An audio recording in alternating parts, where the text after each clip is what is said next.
This is your Barbados Today Evening News Update for Thursday, August 30th. So glad you can join us. I'm Fernella Wedderburn. Two leading financial institutions have stepped up to the plate to lend Barbados a helping hand. The Caribbean Development Bank and the Inter-American Development Bank will be providing much-needed funds in support of government's economic recovery program. Word of this from economist Dr. Kevin Greenidge, a member of Barbados's Joint Economic Team, at a press briefing at government headquarters. The news comes as the team readies itself for more negotiations with the International Monetary Fund. What the IMF comes in and do is ensure that it hangs together, and what they do then is endorse it. By endorsing your Barbados, let's call it the BERTS program for short. By endorsing the BERTS program, the IMF then provides what you call a catalytic role, because it has an international reputation by having 186 countries signed on. And when investors see the funds, say, well, this is the BERTS program is a doable program. We believe the country is committed to it. Then immediately, development partners like IDB and CDB will bring in access to funds. Money is coming in on that. Funds comes in, and I can tell you right now we have commitments from IDB, 2% in GDP, which is 200 million, signing that the IMF endorses the Barbados BERT program, and 100 from CDB. Major changes could soon be coming to how judges are appointed in Barbados. This country's leader served notice last evening that her government will review the current system, which leaves the decision in the hands of the Prime Minister. Prime Minister Mottley was addressing Grenadians at the launch of a public education program ahead of the November 6 referendum that will decide whether St. George's will adopt the Caribbean Court of Justice as its final court of appeal. She endorsed the structure of the regional court and highlighted the work of the Regional Judicial and Legal Services Commission, which is responsible for the appointment of judges. She hinted that Barbados could soon be following suit. And we are so impressed with that even though we have only been in government for just over 3 months, the Attorney General in Barbados and myself had a conversation last Friday as I reflected on where we are and how we move forward to transform our societies, to indicate that we believe that the appointment of judges should not be the preserve of a prime minister, but that we should invite judges in our own domestic appellate and high court system to apply. And we are going to proceed with that kind of conversation with our own judges, because we believe it is the right thing to do to evolve our societies to a higher level of independence. 2 years ago, Grenadians in a referendum rejected the CCJ as the country's final appellate court, but Prime Minister Dr. Keith Mitchell told his countrymen the time is now. He maintains it's a significant move the country must make. I implore our citizens, all our citizens at this crucial time, that in our country, that we have to move to a next phase of the evolution as an independent nation, where we accede to the CCJ as our final appellate court.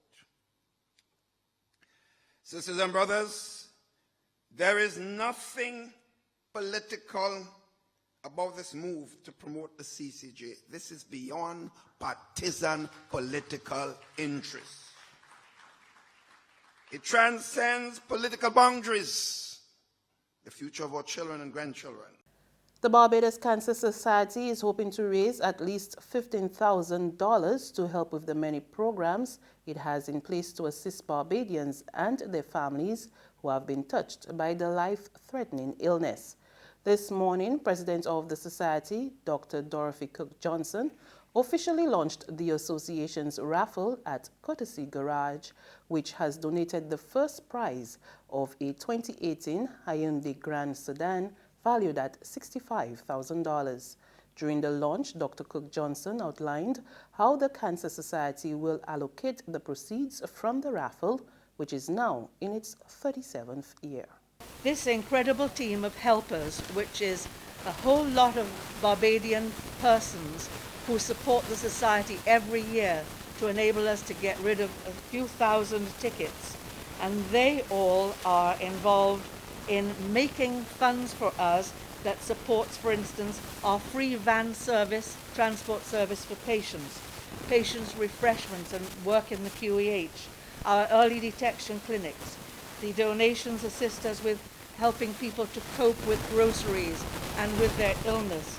It's support for children and it provides counseling. Whatever anyone needs, it comes out of this very, very important fund. Brand manager of Hyundai at Courtesy Garage, Philip Bino, said the company was glad to continue supporting the Cancer Society as it has done for the past 20 years. The final draw for the raffle will take place on November 20th. Courtesy has been very, very happy to support the society over the past 20 years. We will continue to lend our support. We think it's a very worthy cause, and we are very, very happy to be involved and pleased to be able to assist Dr. Cook Johnson and her team, who work extremely hard. I don't think a lot of people know how hard these people work, but they work extremely hard, and for a very worthy cause, and for people who find themselves in the unfortunate position of having cancer. There's regional and international news after this short break.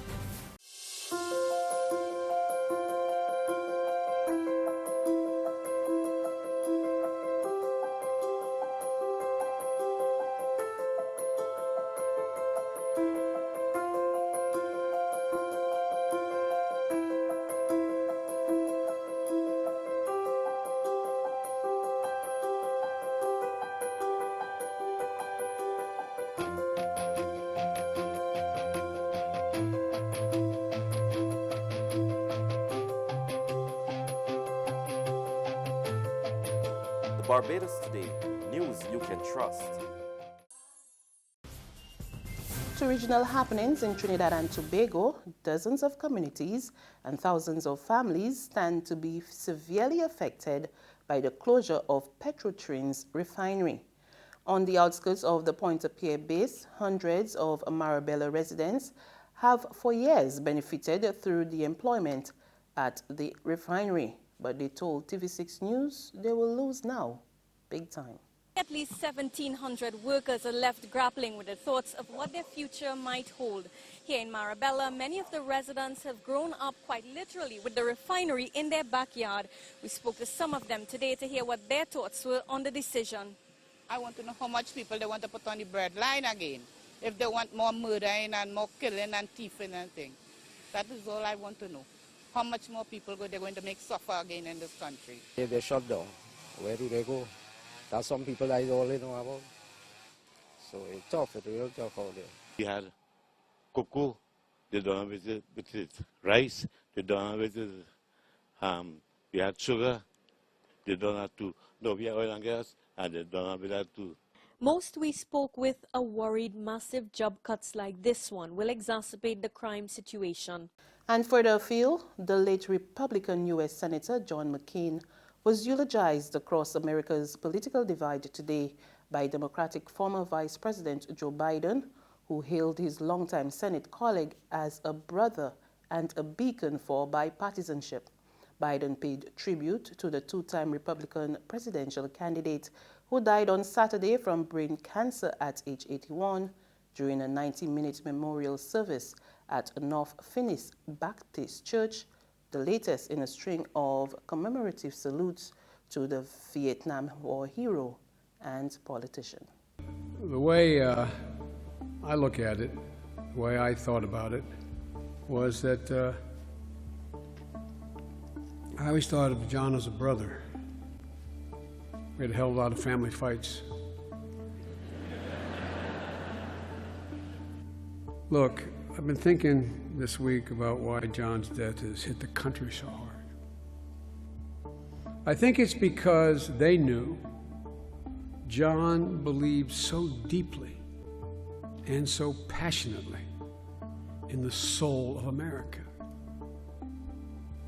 that he made it easier for them to have confidence and faith in America. To paraphrase Shakespeare, we we shall not see his like again. And that's news, but for the very latest, visit our website at www.barbadostoday.tv. You can also subscribe to our e-paper, email updates, and like us on Facebook. And you can sign up for our breaking news alerts via WhatsApp.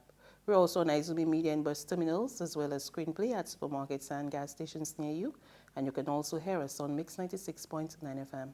I'm Fernella Wedderburn. Good evening.